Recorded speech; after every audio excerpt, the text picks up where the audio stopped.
What's up, YouTube world? It's your boy JDUB, the #1 comment on YouTube. And I'm back again with another review. I'm doing the shy today.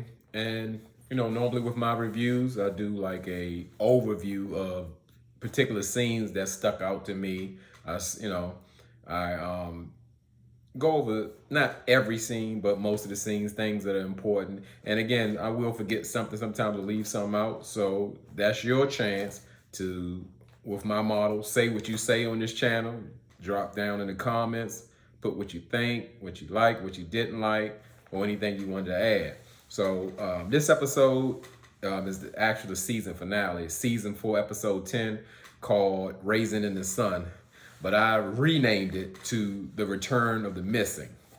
And why I did that, because so many people throughout this season, they're just gone.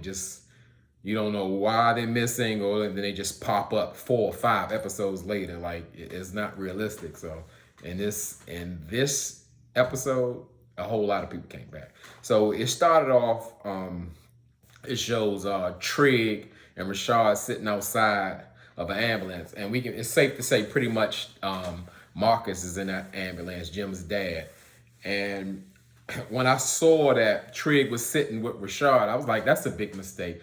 Rashad had said something to me, something I remember, like maybe in the first couple of episodes when he got home out of jail, was telling like Trig, like, yeah, I went to jail. I could have snitched on you or told on you. I'm like, who says that? Especially a criminal, a gangster, how is snitching even an option? Or if you was, why would you even bring it up? So that kind of shows his character. So I never trust Rashad regardless. And again, and also like Trig bringing Rashad there, he's, making him a part of that crime scene. It was just 3 people in there: Marcus, Duda, and Trig. And now you got another man that's involved. So that's never good. And a return of the missing. Now we got Nina and Dre back. So Nina busts in the house, and she tell Dre, like, either fix it or just move on, because she don't play that being in limbo stuff. And Dre tell her, like, you don't get to cheat and then decide how we gonna do this. And Nina's like, well, I'll do whatever it takes to fix it. And Dre like, well, I'm good, and just left her like that. And so we see the sun rising on the teenagers, because they got overnight company. Jake and Gemma, they at a hotel, and Kevin is with Lene in his room. And I'm surprised, but not surprised, because like Kevin really does what he wants. He's like, he don't have no supervision, even though especially he's been given his freedom papers, and his parents are trusting him more to make better decisions. So they don't really govern him. But I just didn't realize that at what, I don't know how old they are, 14, 15, that, they could just have girls over, spend a night over the house and don't mention it. So as Gemma and Jake in the hotel, Gemma seems a little worried, like, oh, I gotta go. My dad's gonna wake up. And Jake is trying to like really stall her, because he knows like her father is hurt. He don't know if he's alive or anything like that. So he's just worried. He don't want Gemma to go back. He's like, well, really, I won't make it in time to get you back. So let's just go have breakfast. And, she goes with it. And Kevin is waking up with Lene, and Lene's like, she's got to go too. It's the morning, and Kevin's just trying to be nice and help her out. And Lene's giving her all this attitude. And, she's real tough, like, hey, I ain't like your other girl. I don't need you to hold my hand about nothing. She comes from a tough place. So I kind of get where she gets that attitude, because she definitely had a rough environment. So Lene goes downstairs and walking out, but Dre sees Kevin and Lene, and she's like, what the hell are y'all doing? Or, what's going on? Kevin, explain. And, Lene isn't as tough as she was upstairs. And Kevin just didn't have any word. Like, I just don't know. I don't know what's going on. Like, he didn't know what's going on. I would have, if I was Kevin, I'd have just pushed out the door. But Dre said, look, well, Kevin, go upstairs, and I'm going to handle this. And I was like, I wonder what Dre going to do. But it kind of kicked back that Dre is actually a counselor for Lene's family. So she kind of trying to find out what's Lene's situation and what's going on at home and everything like that. Because Dre definitely knows about the murder of her brother murdering his girlfriend's brother. And, she's really concerned, and she's like, what's your situation and what you gonna do? And she's like, I don't know. My brother's girlfriend don't really want her there, and she's gonna have to make some moves. And Dre kind of went into just letting her know that she's here for her and she's gonna support her. And Lene doesn't seem receptive, because you could tell like she doesn't really trust people. So then we go to it's like everybody's waking up, Dante and Tiffany, and they're waking up in the morning, and Dante's got a big old pizza, and that pizza did look good. It was like a pepperoni sausage going on, because I never been to Chicago, but I always wanted to try their famous pizza, because they got like 2 different styles, and it's world renowned, and the pizza looked great.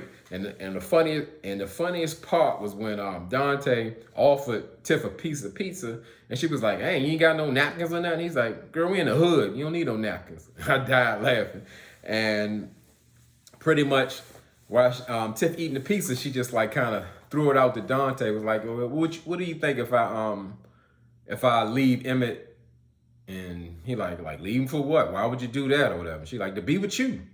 And he was like, well, I really wouldn't want you to do that, because I ain't that guy. I like the arrangement we got or whatever. And she's like, well, like, what that mean? He's like, I'm your, and he just broke it down for her. Like, if you need me in a jam, or you call me, or you going through it with your husband, you want to come see me and have a good time. And pretty much that's about where it stand with him.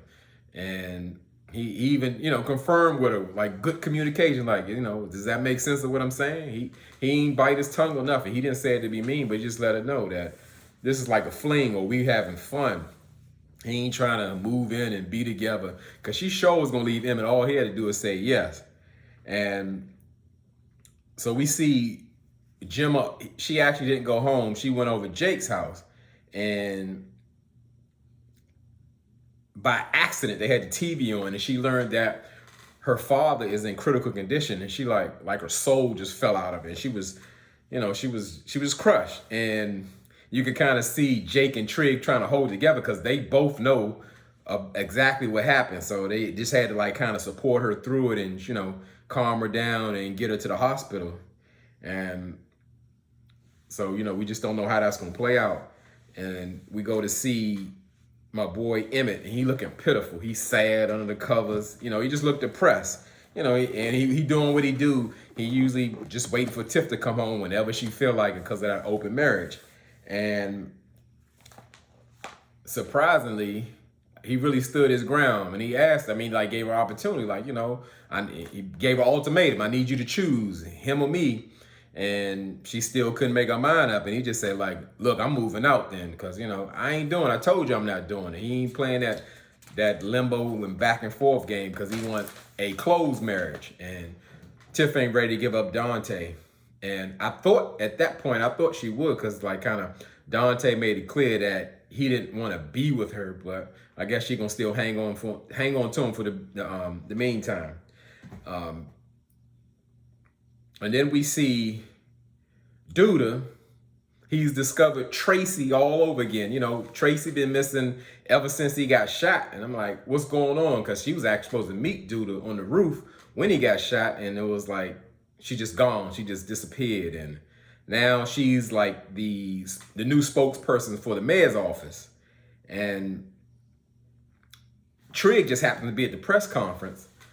And Duda like kind of whispered to him. He's like, you better hope Marcus dies.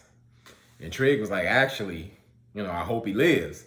And that was, like I said, that was really surprising. I'm just like looking, where's the real Duda at? I know he's been shot. That's life altering, but deep down inside, Duda is Duda. And Duda, the old Duda, wouldn't have went for that. That day, he would have wiped Trigg out, his family out, and Marcus, make sure nobody survived. But, the new Duda, the mayor, it looked like he was surprised to hear, but he just like took it and went on. So we see Dre at the We Got Us headquarters, And she's really trying to help Lene. She sees Lene there, and she kind of shared her life story, which was maybe a similar situation as saying, like, she was homeless when she was young, and both her parents died. So she, at a young age, she had to take care of herself because the grandparents didn't want to have anything to do with her due to like her lifestyle and all that. And surprisingly, Dre made an offer that really just shocked me. She offered Lene to stay with them because she didn't really have anywhere to go because her living situation is off. And I'm thinking, like, what, Kevin gonna have a living girlfriend with him? I'm like, wow, no, he would really love that. So now we see Emmett. He's at Jada's house. He's cleaning up, and Jada gets a call from her doctor, and she got like once she's getting the news, she gets like a shock information. I knew it was concerning her cancer, and I really couldn't read exactly what was going on with it. But when she got off the phone, she let Emmett know that, hey, like, her test results are doing very well, and if it keeps going that way, she don't have to do chemo no more. And Emmett was so excited. He's like, I'm ready to celebrate. And and Emmett's been down like due to that tip situation. So that was really something here. And we all rooting for that Jada would live because we didn't know which way to go because she had like an aggressive cancer and it came out of nowhere. And so now we looking at Gemma and Jake, and Gemma is like, she's bent on, because she feel like she can almost solve the case of what happened to her father. So she's like, we got cameras everywhere all around, and I want to, check out the video surveillance because we're going to definitely see who did what. And before she went in there to find the video, Jake had like stopped her and let her know, like, hey, when I went to get my bag with the weed in it, I happened to see your father. He was hurt, and Trigg was trying to help him. And, the reason I ain't tell you, because that's the first thing she had, like, why you just saying something now? You just telling me. He was like, I ain't want my brother Trigg to go to jail because something gonna happen to me if, because Trigg is all, he feel like Trigg is all he got. And he just didn't really tell her, and he left.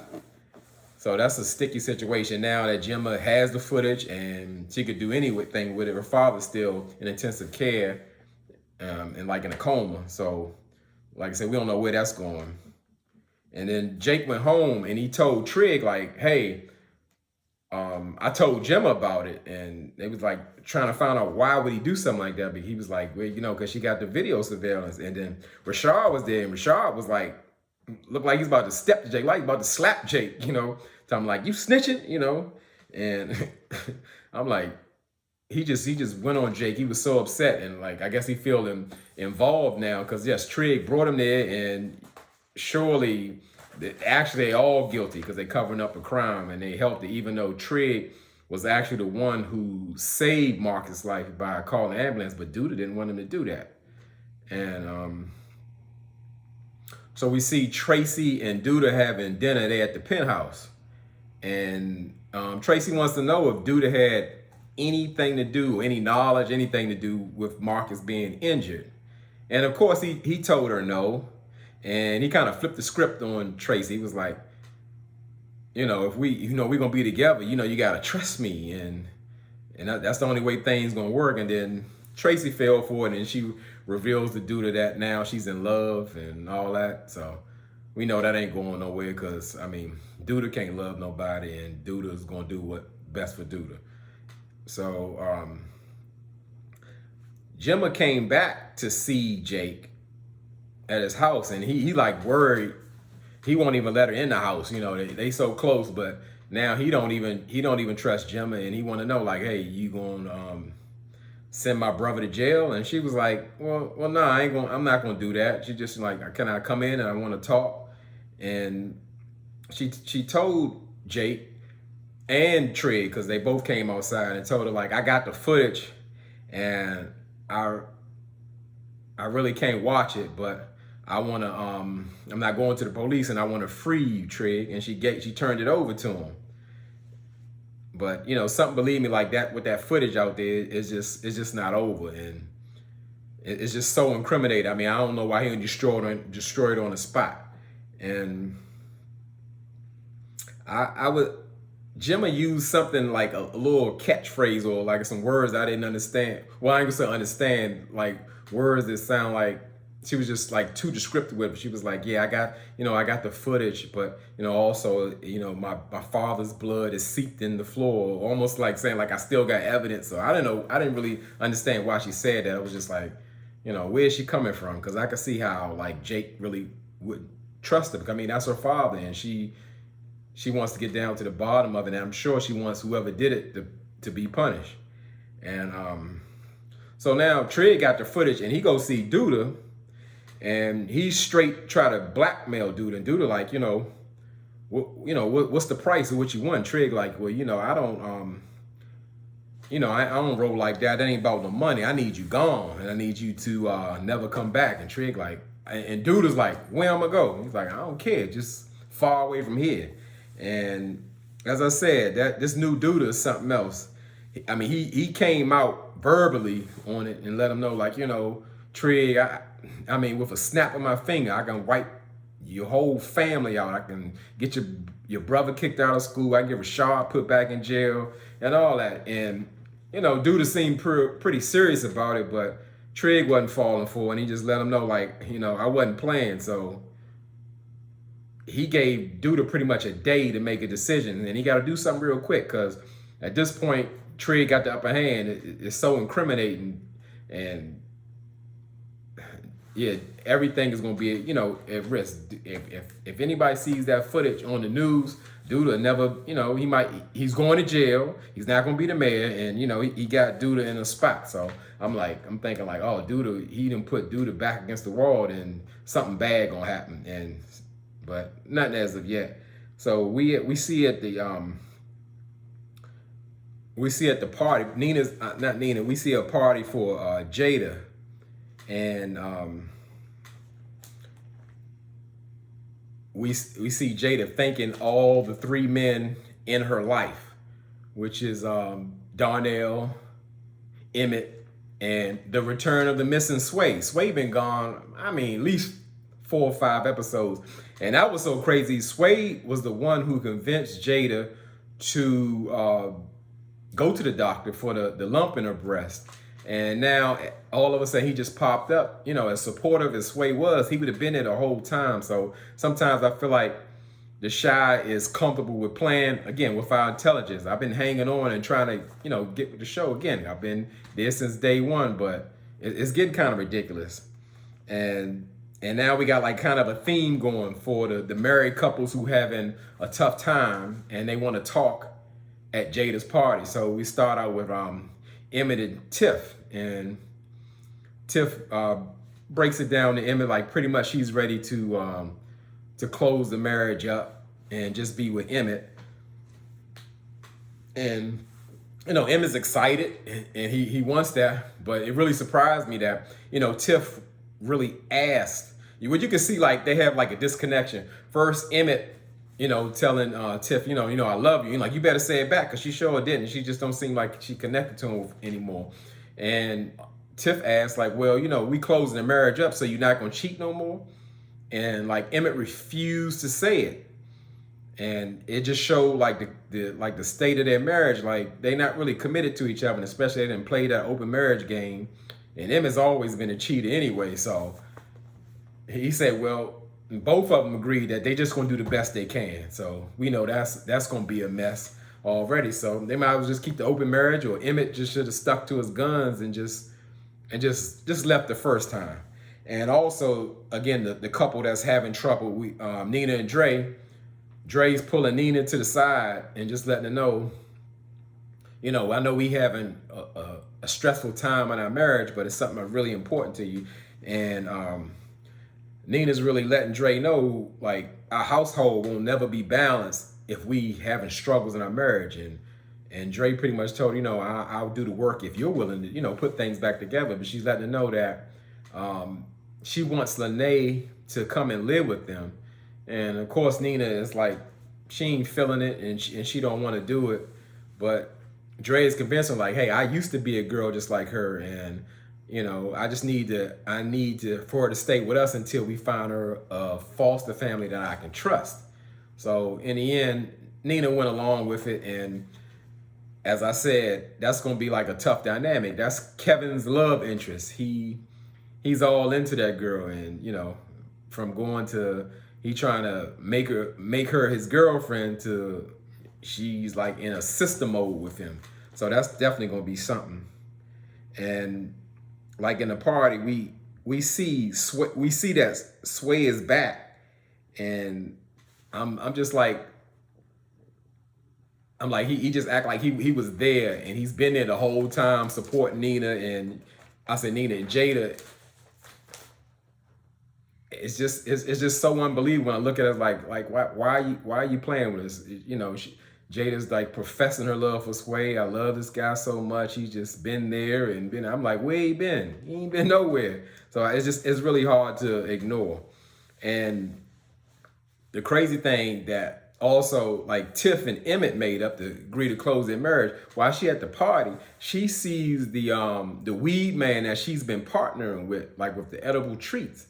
I mean, they flirting hard back and forth, and like right at Jada's party with Emmett in the room. And less than 24 hours, Tiff then left her bed with Emmett to go be with this guy. And I'm like, they just made a pact that, you know, they're going to do their best. They're going to close their marriage. I'm like, their marriage is a joke. Emmett made a terrible mistake to stay with Tiff. I mean, once she had a taste of Dante, she was gone. She was, you know, like she told him, and you got to listen to what she told him. She told him like, hey, I like the arrangement. I like having a variety. And Emmett just wanted to be back with her so bad, and he's definitely paying the price. And this was the last episode, and surprisingly, it closed off without, you know, a shocker. Something really big happened. I mean, everybody was like so happy. Everything was perfect. And that was like kind of disappointing to me. You know, it was just everybody, dude got away clean. Rosalind went to pick him up, and it was uneventful. Nothing happened. He just got out of town. We don't know where he going and what's his next move. He never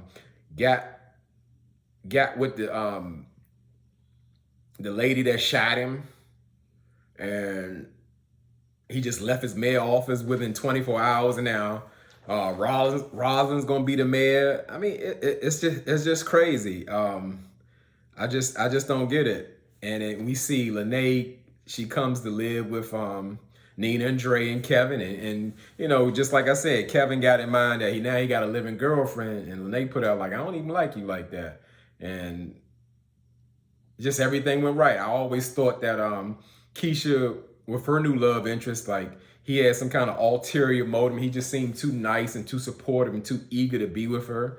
Everything, that's fine. I mean, like we don't get nothing. It's just a wonderful, perfect, happy ending. And I didn't like that. That's not the normal, usually, you know, the pattern of the shot. Like they didn't give us nothing. And as I said, all I can say, I really hope that next season it will be a whole lot better, because like I said, I feel like my intelligence is being played with. And as I say, once again, just a reminder, let you know, I was on the Little Black Book Super Panel this Saturday, had a ball, and he invited me there, and he invited me there every week, and we did a review and put a ring on it. So if you get a chance, check that out with Little Black Book 91 for the Super Panel, and check me out every Saturday at 8 p.m. Eastern Standard Time. And once again, I thank y'all for rocking with me in this channel. And all I can say is y'all could be anywhere in this YouTube world, but y'all here with me. I really appreciate that, and I mean it.